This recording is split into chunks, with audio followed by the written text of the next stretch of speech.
Hello students, कैसे हैं आप लोग। देखो हम फॉरेक्स डिस्कस कर रहे हैं। फॉरेक्स में हमने परचेजिंग पावर पैरिटी थ्योरी पढ़ा, इंटरेस्ट रेट पैरिटी थ्योरी पढ़ा, ठीक है। अब हम डिस्कस करेंगे इंटरनेशनल फिशर इफेक्ट। क्वेश्चंस देखो जैसे हम डिस्कस करते हैं, अगर आप वही करते रहोगे रिवाइज तो बहुत बढ़िया रहेगा, ठीक है। प्लस हम एग्जाम किट के तो करेंगे तो और भी क्वेश्चंस आपके प्रैक्टिस हो जाएंगे। इंटरनेशनल फिशर इफेक्ट देखो क्या बोलता है कि दो कंट्रीज में, इसको छोड़ो, दो कंट्रीज में बोलता है कि इंटरेस्ट रेट सेम रहता है। इंटरनेशनल फिशर इफेक्ट के हिसाब से दो कंट्रीज में इंटरेस्ट रेट जो रियल नेचर का होता है, रियल इंटरेस्ट रेट होता है, वो हमेशा क्या होता है, सेम होता है, ठीक है। बट जो डिफरेंस है वो डिफरेंस इसलिए है क्योंकि दोनों में अलग अलग इन्फ्लेशन रेट है, बट रियल इंटरेस्ट रेट क्या है, सेम है। जैसे हमने कॉन्सेप्ट पढ़ा था, आपको याद हो तो, कैपिटल बजटिंग के अंदर जब हमने चैप्टर 4 किया था इसके हिसाब से, कैपिटल बजटिंग में मैंने आपको बताया था नॉमिनल इंटरेस्ट रेट और रियल इंटरेस्ट रेट दो टाइप के इंटरेस्ट रेट होते हैं, ठीक है ना। तो हम क्या बोले थे कि नॉमिनल इंटरेस्ट रेट में इन्फ्लेशन इंक्लूड होता है ऑलरेडी, याद होगा आपको। उसमें हम अगर इन्फ्लेशन का डिवाइड कर देते हैं, 1 प्लस इन्फ्लेशन रेट डिवाइड कर देते हैं 1 plus nominal rate of interest में, तो रियल रेट ऑफ इंटरेस्ट आ जाती थी, है ना। तो जो रियल रेट ऑफ इंटरेस्ट है वो दोनों कंट्रीज में जो हमेशा क्या रहती है, सेम रहती है, ठीक है। इसके लिए थ्योरी दी गई है इंटरनेशनल फिशर इफेक्ट। तो देखो क्या बोलता है, international Fisher effect assume that all country will have the same real interest rate although money और नॉमिनल रेट में differ due to expected inflation rates, ठीक है। तो दोनों कंट्रीज में इंटरेस्ट रेट रियल नेचर की क्या रहती है, सेम रहती है, और जो डिफरेंस अपन को नजर आता है वो नॉमिनल इंटरेस्ट रेट की वजह से डिफरेंस नजर आता, मतलब इन्फ्लेशन रेट की वजह से डिफरेंस नजर आता है। रियल इंटरेस्ट रेट तो सेम रहती है, ठीक है। जैसे देखो ये फॉर्मूले बताते हैं कि जैसे ये यूएस है, ठीक है, कंट्री ये नाम दे दिया मैंने यूएस के लिए क्योंकि फॉर्मूला तो वैसे ही देना था ना। तो 1 plus nominal rate of interest upon 1 plus inflation rate जो यूएस में चल रही है वो बराबर होगी 1 plus nominal rate of India upon 1 plus inflation rate of India. क्या कहना चाहते हैं, देखो जैसे देखो ये क्वेश्चन है, नॉमिनल इंटरेस्ट रेट जो है वो है 8% और 5% इंडिया और यूएस के अंदर, ठीक है। इन्फ्लेशन रेट है 6% की। आपको इन्फ्लेशन रेट यूएस में निकालना है IFE मतलब इंटरनेशनल फिशर इफेक्ट के हिसाब से, ठीक है। तो कैसे निकालोगे बताओ, वही 1 प्लस जो नॉमिनल रेट ऑफ इंटरेस्ट है 8%, ठीक है, अपॉन इन्फ्लेशन रेट जो यूएस में है वो तो अपन को 1 प्लस, हाँ यूएस में, इंडिया में जो इन्फ्लेशन रेट है वो है 6%, इज इक्वल टू 1 प्लस 5% जो यूएस में इंटरेस्ट रेट है वो, और अपन को इधर तो पता ही नहीं है, ठीक है ना, यूएस, तो इसको एक्स मान लो। सिंपल है, देखो ये ऑलरेडी अपन ऐसा तो अपन यहाँ पे वहाँ पे भी करा था, कैपिटल बजटिंग में भी सेम टू सेम, तो इसमें कोई खास बात नहीं है ना। 1.08 को ये 1.08 आ जाएगा यहाँ, इसको सॉल्व करने पे इसको x ये क्रॉस मल्टीप्लाई कर दो, इधर से इधर क्रॉस मल्टीप्लाई कर दो कि 1.06 इंटू 1.05 टू 1.05 डिवाइडेड बाय 1.08, ठीक है, और -1 इंटू 100 मतलब 3.056% आपकी क्या आ जाएगी, इन्फ्लेशन रेट आ जाएगी यूएसए के अंदर, ठीक है। तो ये थ्योरी बोलती है इंटरनेशनल फिशर इफेक्ट। क्या रियल में वर्क करती है ये थ्योरी, तो मैंने कहा था ना आपको कि रियल में ऐसा इतना ज़्यादा यूज़ नहीं है इन थ्योरीज का क्योंकि सब में लिमिटेशंस हैं ऑलरेडी, ठीक है। तो इंटरनेशनल फिशर इफेक्ट का आपको सिंगल लाइन में ये याद रखना है कि सारी कंट्रीज में क्या है, रियल नेचर का इंटरेस्ट रेट क्या रहता है, सेम रहता है, और इन्फ्लेशन जो है अलग अलग होता है, इसलिए आपको नॉमिनल इंटरेस्ट रेट भी अलग अलग नजर आती है। जैसे आप अगर मेरे से सिंपल पूछो, ठीक है, कि सर सिंप्लिसिटी बताओ ये सब कैलकुलेशंस छोड़ के, तो मैं आपको एक सिंपल एग्जांपल दे सकता हूँ इसका कि जैसे यूएस में जो है इंटरेस्ट रेट मान लो चल रही है 6%, ठीक है, और इंडिया में है इंटरेस्ट रेट 10%, ठीक है, और ये नॉमिनल है ना, जब भी कुछ नहीं दे रखा तो अपन कौन सी इंटरेस्ट रेट बोलते हैं उसको, नॉमिनल इंटरेस्ट रेट बोलते हैं। इन्फ्लेशन रेट जो है वो है सपोज करो, और ये 3% और ये 7%, ठीक है।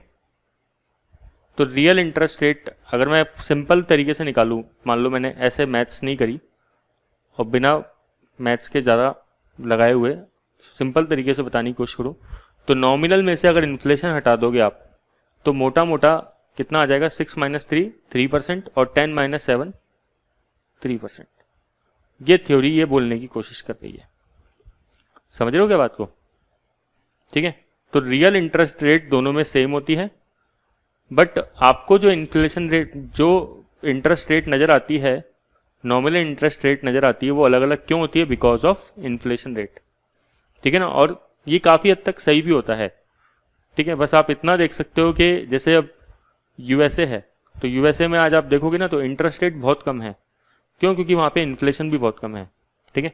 और इंडिया में देखो आप, इंडिया में देखोगे तो इंटरेस्ट रेट क्या है, काफ़ी ज़्यादा है यूएसए कंपैरिजन में, बिकॉज ऑफ इन्फ्लेशन भी ज़्यादा है, ठीक है ना। तो ऐसा होता क्यों है वैसे, ऐसा इसलिए होता है क्योंकि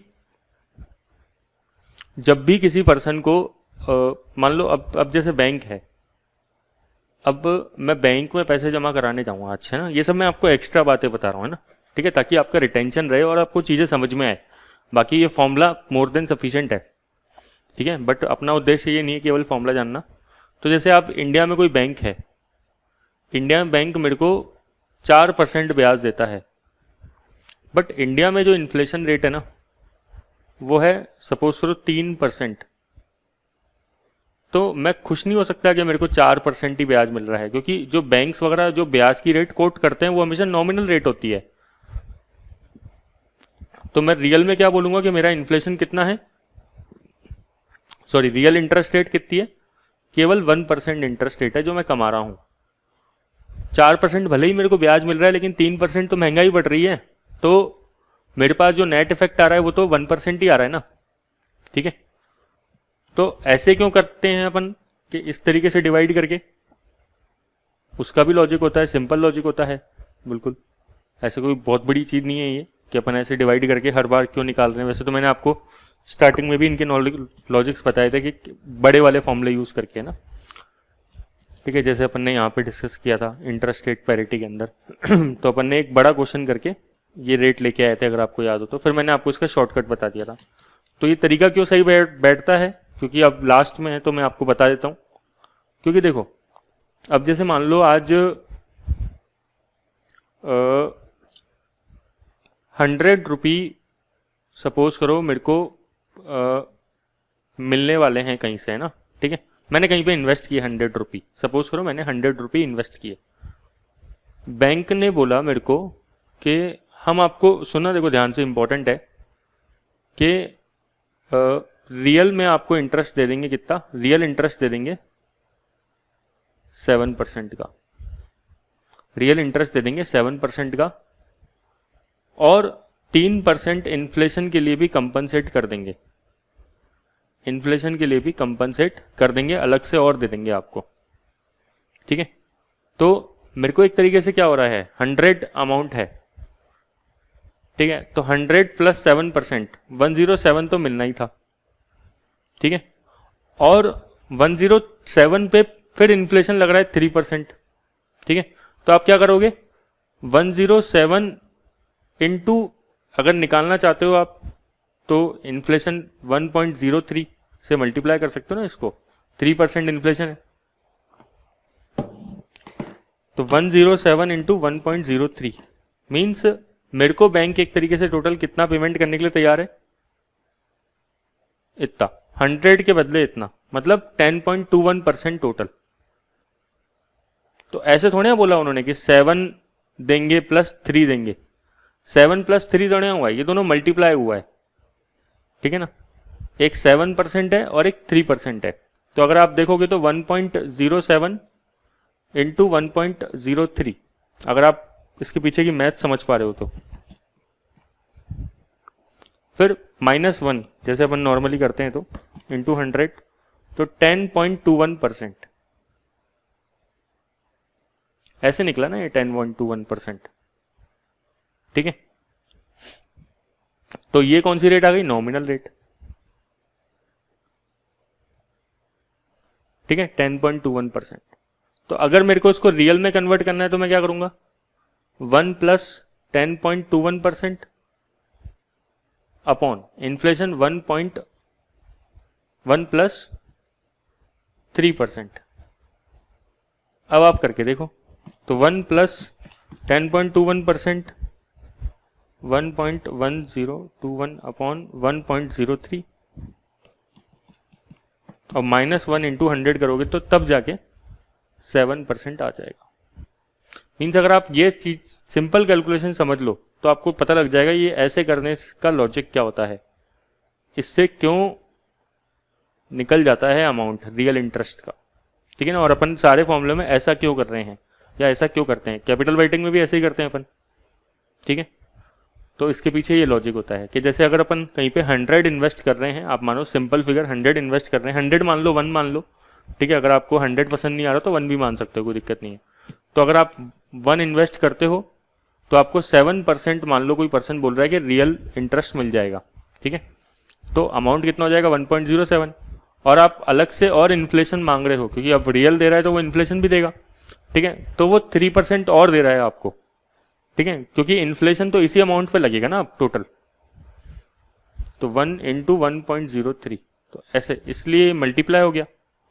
तो जब इसको अलग करते हैं तो डिवाइड करके अलग करना पड़ता है, ठीक है।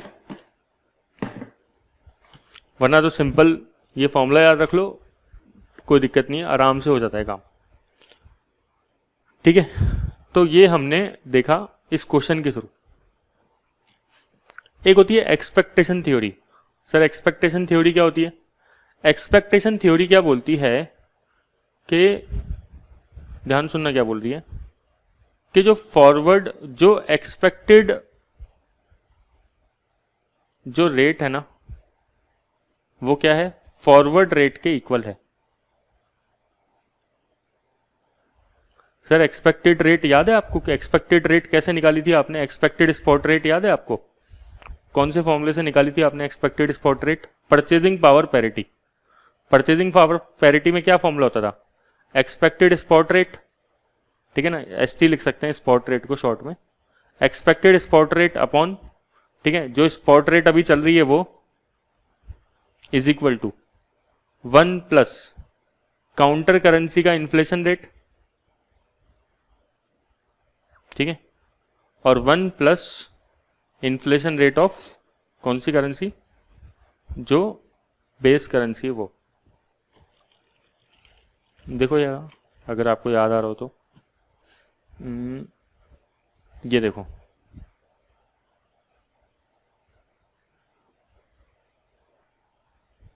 तो एक्सपेक्टेड स्पॉट रेट ही, ये जो एक और थ्योरी है कौन सी, एक्सपेक्टेशन थ्योरी क्या बोलती है, एक्सपेक्टेड स्पॉट रेट ही क्या बन सकती है, फॉरवर्ड रेट बन जाती है। और फॉरवर्ड रेट हमने किसके हिसाब से निकाला, फॉरवर्ड रेट हमने निकाला अभी जो परचेजिंग पावर पैरिटी के बाद जो हमने पढ़ा था इंटरेस्ट रेट पैरिटी थ्योरी। वो इंटरेस्ट रेट पैरिटी थ्योरी क्या बोल रही थी कि forward rate upon spot rate is equal to 1 plus interest rate of counter currency और 1 plus interest rate of base currency, ठीक है।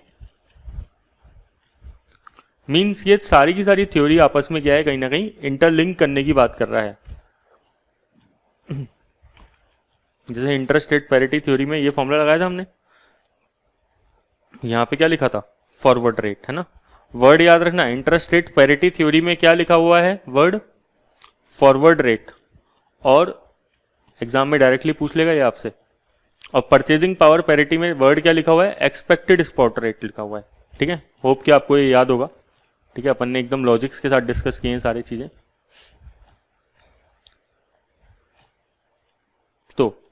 एक्सपेक्टेशन थ्योरी क्या कहती है, जो करंट फॉरवर्ड रेट है वही क्या है, हमारी एक्सपेक्टेशन है, दोनों की दोनों क्या है, सेम है। तो ये कहीं ना कहीं देख रहे हो आप कि ये दो थ्योरीज को आपस में मिलाने की कोशिश कर रहा है। कौन कौन सी दो थ्योरीज, एक तो परचेजिंग पावर पैरिटी थ्योरी और एक इंटरेस्ट रेट पैरिटी थ्योरी। इसको और इससे ज़्यादा एक्सपेक्टेशन थ्योरी में कुछ भी नहीं है, ठीक है। तो एक्सपेक्टेशन थ्योरी का एग्जाम में कोई क्वेश्चन आ सकता है क्या, कोई भी नहीं आ सकता। वो आपसे क्या पूछेगा, है ना, ये थोड़ा पूछेगा कि जो एक्सपेक्टेड स्पॉट रेट है वही फॉरवर्ड रेट होगी क्या, बहुत कम चांस है, ठीक है। बट फिर भी इन सारी थ्योरीज का कंबाइंड करके एक साथ कैसे क्वेश्चन बन सकता है, ठीक है, वो देखो। इसको बोलते हैं 4 वे इक्विवेलेंस। ये कापलान ने अपनी कलाबाजी दिखाने के लिए इन सबको इक्वल करने की कोशिश करी है, ठीक है। अब इससे ज़्यादा समझ में नहीं आएगा आपको, ज़्यादा बेटर समझ में आएगा कि अपन एक कोई क्वेश्चन ले जिसमें चारों की चारों चीज़ें, जितनी भी चीज़ें अपन ने पढ़ी है वो सारी मिक्स हो जाए, ठीक है। तो उसके लिए मैं जो क्वेश्चंस कराता हूँ, ठीक है, ये आपके एग्जाम में आया हुआ क्वेश्चन है एक। अब इसके थ्रू आपको सारी थ्योरीज के जो है एक साथ यहाँ पे फ्लेवर मिलेगा। अभी तक हम अलग अलग कर रहे थे ना, अब ये एक ऐसा अकेला क्वेश्चन है जिसमें सारी थ्योरीज के क्वेश्चंस मिक्स हैं, एक साथ ही करके दे दिया इसने। जरा देखो, इसको ट्राई करने की कोशिश करो, हो जाएगा आपसे, कोई दिक्कत नहीं है इसमें। Country X uses the dollar as its currency, ठीक है, दो कंट्री है, कंट्री एक्स यूएसए मान लो, ठीक है, and country Y uses the dinar. इसको आप मिडल ईस्ट कह लो, वरना अगर कोई दिक्कत नहीं है वाई कह लोगे तो भी कोई इशू नहीं है। Country X expected inflation rate is 5% per year compared to 2% in country Y, ठीक है। Country Y nominal interest rate is 4% per year and current spot exchange rate is between the two countries 1.5 dinar पर dollar. तो ये dollar क्या हो गया बताओ, base currency, ठीक है, और ये दिनार क्या हो गया, counter currency. According to 4 way equivalence model, ठीक है, सबको इक्वल कर दो जितने भी अपन ने पढ़े ना, चारों के चारों। Which of the following statement are true. अब हम क्या करते हैं बताओ, आप इन सब सॉल्यूशन को मतलब इसको मत देखो, आप एक बार इग्नोर कर दो इसको बिल्कुल, ठीक है। और आप ये बताओ कि इससे अपन क्या क्या फाइंड कर सकते हैं इस इंफॉर्मेशन से, ठीक है। सबसे पहले परचेजिंग पावर पैरिटी थ्योरी हमने पढ़ी थी, क्या फॉर्मूला था उसका बताओ। बिल्कुल भी घबराना नहीं है क्वेश्चन से। Expected spot rate upon current जो स्पॉट रेट वो चल रही है 1 plus inflation rate of counter currency 1 plus inflation rate of base currency, ठीक है, यही था। तो एक्सपेक्टेड स्पॉट रेट तो अपन को नहीं पता, करंट स्पॉट रेट चल रही है 1.5 दिनार, बेस करेंसी क्या है इसमें, डॉलर, और काउंटर करेंसी दिनार, ठीक है। तो पहले दिनार का इंटरेस्ट रेट ले लेते हैं, यहाँ पे इन्फ्लेशन रेट ले लेते हैं, ठीक है। इन्फ्लेशन रेट दिनार का कितना चल रहा है, दिनार है y और इन्फ्लेशन रेट है इसका y का 2%, ठीक है, देखा ना। Country X expected inflation rate is 5%, तो नीचे ले लेते हैं 5% inflation rate of base currency, ठीक है। थोड़ा सा ध्यान रखना भाई, ज़्यादा तो मुश्किल नहीं है। अच्छा, अब इसको सॉल्व कर लेते हैं। तो 1.5 इंटू 1.02 डिवाइडेड बाय 1.05, तो एक्सपेक्टेड स्पॉट रेट आ जाएगा कितना, EST लिख सकते हैं, एक्सपेक्टेड स्पॉट रेट 1.4571, ठीक है। ये आ गया दिनार पर डॉलर एक्सपेक्टेड स्पॉट रेट। अच्छा, अब हमें क्या थ्योरी अपनानी पड़ेगी यहाँ पे, सेकंड थ्योरी है हम यूज करेंगे। अच्छा देखो, इसमें एक लिख भी रखा है, the future expected spot rate after 1 year should be 1.4571 दिनार पर डॉलर। तो ये स्टेटमेंट तो करेक्ट हो गया, ठीक है। अब हम लगाते हैं interest rate parity theory. Interest rate parity theory क्या कहती थी बताओ। इंटरेस्ट रेट पैरिटी थ्योरी कहती है कि फॉरवर्ड रेट वर्ड यूज किया गया है, ठीक है, एक्सपेक्टेड स्पॉट रेट नहीं यूज किया गया, upon spot rate is equal to 1 plus interest rate of counter currency 1 plus interest rate of base currency, यही वर्ड यूज किया गया है। लेकिन इस क्वेश्चन में अपने पास फॉरवर्ड रेट नहीं है, बट एक साल बाद की स्पॉट रेट है। तो एक्सपेक्टेशन थ्योरी अभी हमने पढ़ी, वो क्या कहती है? एक्सपेक्टेशन थ्योरी कहती है कि एक्सपेक्टेड स्पॉट रेट और फॉरवर्ड रेट क्या है? सेम। देखो इधर देखो, एक्सपेक्टेशन थ्योरी क्या कहती है कि जो करंट फॉरवर्ड रेट है, जो फॉरवर्ड रेट चल रही है ना, वही फ्यूचर में क्या होगी? एक्सपेक्टेड रेट बनेगी, मतलब ये दोनों सेम रहेंगी। ठीक है, तो अगर इस थ्योरी को मिक्स करा जाए तो ये जो रेट आई है 1.4571, ये जो एक्सपेक्टेड स्पॉट रेट आई है, यही फॉरवर्ड रेट बन जाएगी। भाई ये भी तो एक साल बाद की रेट है ना, तो यही बन जाएगी। और क्या, ये इसके हिसाब से, थ्योरी के हिसाब से ये है। स्पॉट रेट कितनी है? 1.5। ठीक है, 000 लिखना चाहो तो लिख सकते हो, वरना 1.50 लिख दो। 1 प्लस क्या? Interest rate of counter currency. Counter currency यहां पे कौन सी है? दिनार। ठीक है, तो कंट्री वाई का इंटरेस्ट रेट क्वेश्चन में गिवन है क्या? हाँ गिवन है 4% का, बट हमें यहां पे ये मिसिंग है, interest rate of US dollar, ये नहीं है गिवन। तो इसको पूरे को एक्स भी मान सकते हो आप, कोई दिक्कत नहीं है। तो 1.5 into 1.04 divided by 1.4571 minus 1 into 100 means अपने पास इंटरेस्ट रेट जो आया ऑफ यूएसए, यूएसए कौन है? कंट्री एक्स, उसका इंटरेस्ट रेट आया 7.06%। तो आप देखो क्या बोल रहा है, country x nominal interest rate should B 7.06%। तो एक और हो गया। ठीक है, अब हम लगाते हैं कौन सा फॉर्मूला? International Fisher effect. ठीक है, अब देख रहे हो चारों की चारों थ्योरी एक साथ कंबाइंड हो गई है। Beauty of this question. ठीक है, ये क्वेश्चन सीए में भी नहीं आया आज तक ऐसा। तो सीए के अंदर भी जब फाइनल के अंदर मैं ये पढ़ाता हूँ क्वेश्चन, तो मतलब वहां पे तो ये टॉपिक्स तो हैं, लेकिन ये इस तरह के क्वेश्चन नहीं है। तो ये वाला क्वेश्चन उठा के वहां पे डालते हैं और फिर हम बताते हैं देखो एसीसी में कितना बढ़िया क्वेश्चन आया हुआ है इसके ऊपर, कि उसने कितना ब्यूटीफुल तरीके से सारी चीजों को एक साथ मिक्स कर दिया। अब देखो इंटरनेशनल, वैसे तो देखो क्या है, अगर आप इस थर्ड स्टेटमेंट को पढ़ो तो बिना सॉल्व करे भी कर सकते हो। इंटरनेशनल फिशर इफेक्ट के हिसाब से क्या होता है, अभी हमने पढ़ा इंटरनेशनल फिशर इफेक्ट, कि दोनों कंट्री की रियल इंटरेस्ट रेट सेम होनी चाहिए। जबकि ये क्या बोल रहा है, country X real interest rate should be higher than that of Y. तो ये स्टेटमेंट तो गलत हो गया। तो पहला और दूसरा सही है, तो आंसर तो ये हो जाना चाहिए। लेकिन फिर भी हम इसको एक बार निकाल के देख लेते हैं, निकाल के, ताकि आपको अच्छा लगेगा, है ना। अब इंटरेस्ट रेट ले लो आप किसी भी कंट्री की एक तरफ, है ना। जैसे मान लो आप इंटरेस्ट रेट ले लेते हो यूएसए की। यूएसए की इंटरेस्ट रेट कितनी है? 7.06% है ना। और नीचे रख लो इन्फ्लेशन रेट।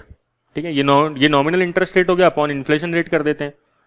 तो यूएसए का इन्फ्लेशन रेट है अपने सामने, एक्सपेक्टेड इन्फ्लेशन रेट 5%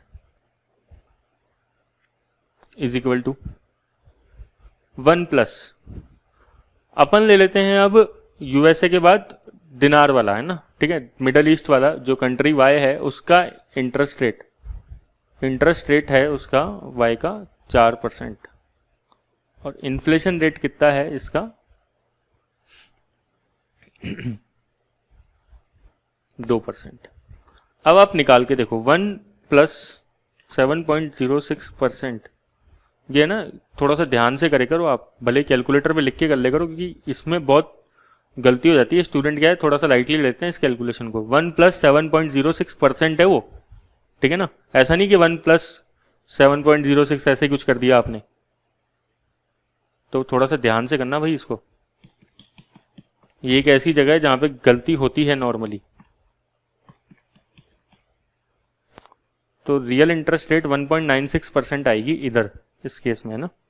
अब इधर देख लो 1 प्लस 4% अपॉन 1.02 माइनस 1 इंटू 100, तो इधर भी क्या इंटरेस्ट रेट आ रही है 1.96%। ठीक है, तो देखो दोनों जगहों पे रियल इंटरेस्ट रेट क्या है, सेम है। तो इन चारों थ्योरी को हमने क्या कर दिया, कंबाइंड कर दिया। समझ में आएगा?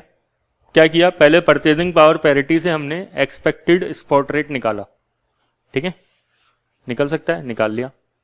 एक्सपेक्टेशन थ्योरी लगाई और बोला एक्सपेक्टेड स्पॉट रेट और फ्यूचर जो फॉरवर्ड रेट है, फॉरवर्ड रेट दोनों की दोनों सेम रहेंगी, ठीक है। फिर फॉरवर्ड रेट सेम मान ली, तो फिर उसके बाद इंटरेस्ट रेट पैरिटी के हिसाब से हमने क्या निकाला, इंटरेस्ट रेट निकाली दूसरे कंट्री की, क्योंकि ये सारी इंटरेस्ट रेट तो नॉमिनल होती है। फिर हमने बोला लास्ट कौन सी, इंटरनेशनल फिशर इफेक्ट, कि रियल इंटरेस्ट रेट दोनों कंट्रीज का सेम रहेगा। फिर हमने दोनों को इक्वेट कर दिया, सेम आ गया। तो यही चीज ये डायग्राम के थ्रू समझाने की जरूरत बता रहा है, लेकिन अपन ने ज्यादा बेटर इससे क्वेश्चन से कर लिया, ठीक है। तो आप ये थ्योरीज बस एक बार देख लेना, क्या एग्जाम के लिए इंपॉर्टेंट है, ये थ्योरीज बहुत ज्यादा इंपॉर्टेंट है। एग्जाम में क्वेश्चन रेगुलर पूछते रहते हैं इन थ्योरीज से, बट ये अकेला ऐसा क्वेश्चन है जिसने चारों थ्योरीज को एक साथ कंसिडर किया है। देखो फॉरेक्स एक ऐसा चैप्टर है ना, मैं आपको बता देता हूँ फॉरेक्स के बारे में थोड़ा सा। जब मैं सीए फाइनल को पढ़ाता हूँ तो 16 क्लास लगती है 3-3 घंटे की एक, केवल फॉरेक्स में, ठीक है ना। मतलब फॉरेक्स जो ये चैप्टर है जो आप पढ़ रहे हो मुझसे अभी, ये वहाँ पे 48 घंटे का चैप्टर है, 48 आवर्स का, समझ रहे हो क्या? इतना बड़ा चैप्टर है, बट अपने यहाँ पे इतना है कि डेप्थ में नहीं है। तो अपने यहाँ पे इतना डेप्थ में इवन एएफएम में भी नहीं है, क्लियर क्या? तो जितना है उससे ज़्यादा ही मैं कोशिश कर रहा हूँ आपको बताने की। बट ये चैप्टर है ना, बहुत ही क्लासिक चैप्टर में से है।